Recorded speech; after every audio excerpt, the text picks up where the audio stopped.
Reflections. Your daily dose of strength and motivation. Reflections.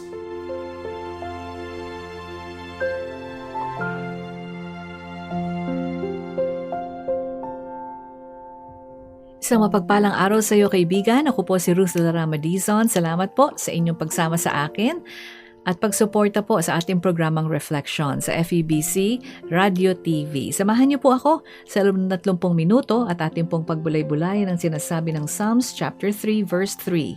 But you, O Lord, are a shield around me. You are my glory, the one who holds my head high. Psalms 3 verse 3.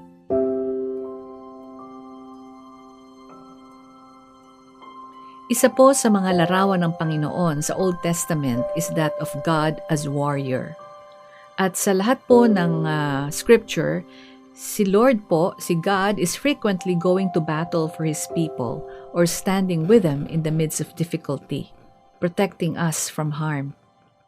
And scripture also tells us that God does not idly stand aside and watch His children fight alone.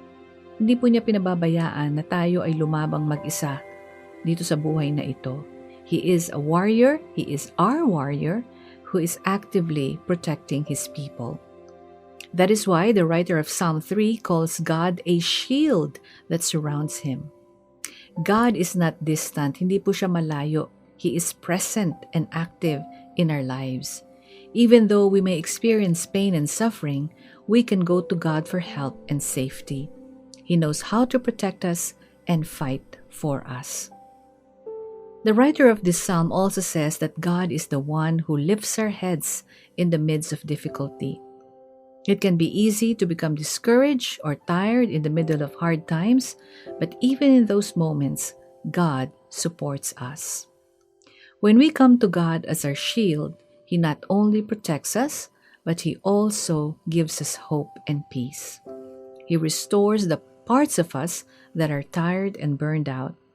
God gives us a reason to continue to fight with hope. Kapatid, if you are in a season where you feel like you've lost hope or you're simply discouraged and tired, spend some time praying. Lumapit po tayo sa ating Panginoon, dumulog at manalangin, and bask in His presence. Ask God to be your shield in this difficult time. Pray for Him to restore your joy and hope and to lift your head as you continue to follow Him. Sa pagbabalik tanaw po natin sa ating buhay, paano po natin naranasan ang proteksyon ng ating Panginoon? Maaring sa araw na ito ay nakaranas kayo o nakakita kayo ng isang hindi maganda sa daan, ngunit tayo ay nakauwi ng maayos at ligtas. Let us take time to thank God for all that He has done. Let us pray. Lord, salamat po because You are always with us. You are present with us even now. Wala pong isang minuto, isang segundo na kami iniwan Mo. You are always with us. You're always present. And You are our shield, our protector, the lifter of our head. And we want to be more aware of Your power, of Your presence and protection in our lives.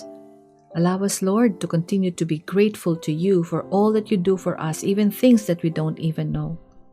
We look to You always to be our shield, to be our strength, and to be our refuge, especially in these difficult and trying times. Some of us have lost our joy. Some of us are overwhelmed and afraid. So, Father, by Your mercy, in Your grace, restore our joy and help us to live in light of Your grace and mercy. Even when life is hard, our Lord, help us to keep our eyes on You. In Jesus' name we pray. Amen.